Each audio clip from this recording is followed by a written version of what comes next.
Hey everyone, we're back with the second episode of the free-to-play series. Things are going pretty well so far. We've played for a total of about 6 hours, 3 in the first session and then 3 more today.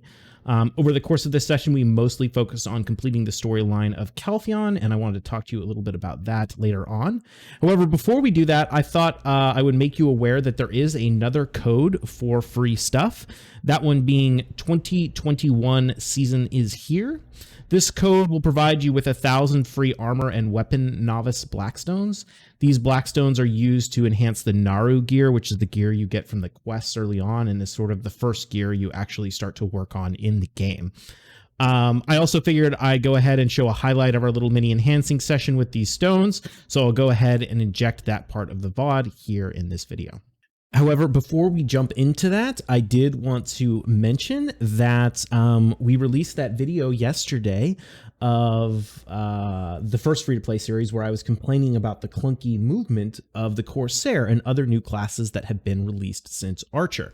Well, today on the Global Lab patch notes, it turns out that Pearl Abyss is going to be reworking not only the old classes, but also some of the movement mechanics of the new classes to hopefully make them feel more like what the old classes used to be without that clunky movement. So super excited to hear that. You're welcome. I know it was definitely that video we released like 30 minutes before this patch note that came out that made them realize that they finally had to rush this content out, and they actually apologized for taking so long. So yeah. I expect a lot of gratitude for making that happen. No, obviously I'm just kidding, but that's still really good to hear. So yeah, anyway, let's go ahead and jump into the rest of the video. Where are they? Oh, there they are.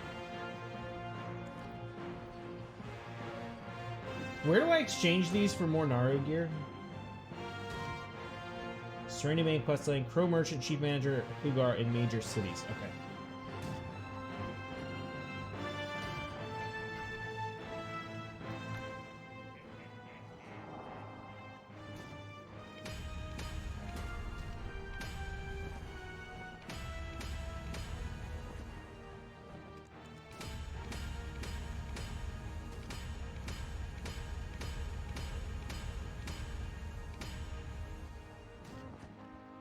Even.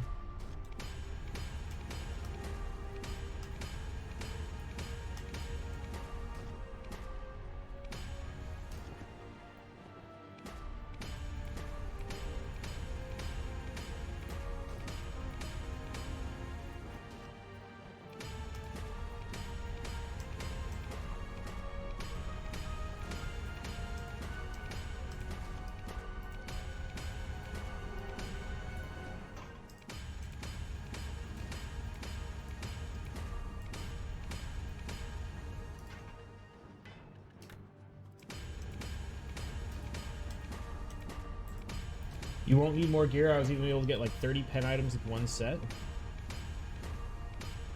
You didn't run it out of Dura?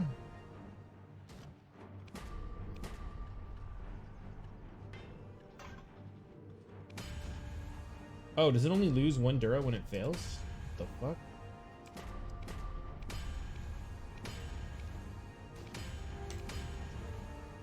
Well, that was sweet.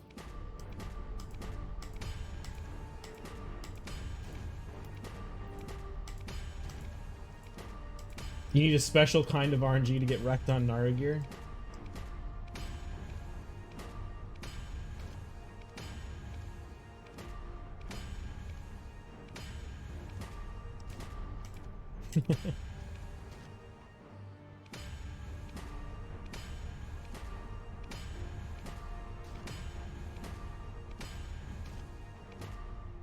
No! I failed pen like 12 times! Ah, it's already back in Prime!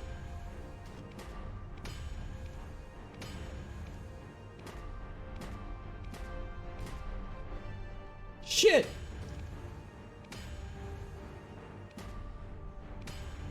Alright, we're gonna have to stop at try because I'm out of stones.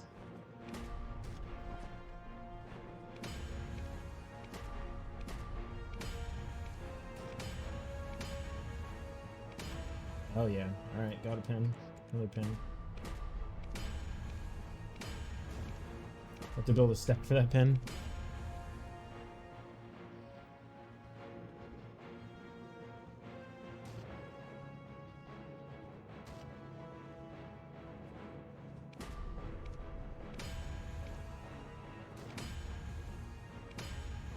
Oh yeah, man. Look at all this pen gear we're getting.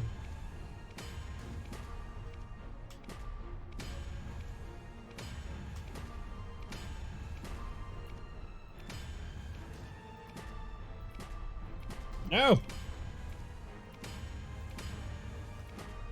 Damn it.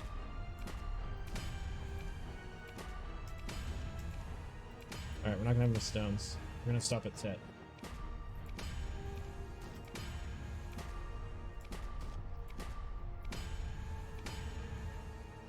Let's stop and try. Alright, that's good enough. The next thing we spent time on was working on the Calpheon main storyline. All in all, like I said, I spent about 3 hours working on this quest line, and we still haven't finished it yet. I'm sort of a little just on the rails at the moment. We haven't really started breaking out and doing some of the interesting content yet that the game has to offer. I think we need to get through the end of the Media 1 quest line to get all the rewards for seasons. So it's probably going to take another session or two before we actually get there, and I might hold off on making a video until we're actually finished with that part of the game.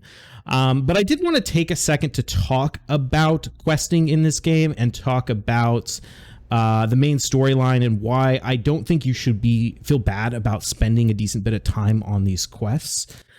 As I mentioned in the past, there is, of course, a lot of main rewards for finishing the story. Those include things like inventory slots and the Novice Blackstones, which we talked about earlier, as well as the Naru gear, and also a lot of opportunities to gain knowledge and increase your max energy, which we discussed in the last video. But one of the less obvious perks I wanted to talk about was the Rulupee Adventure Log.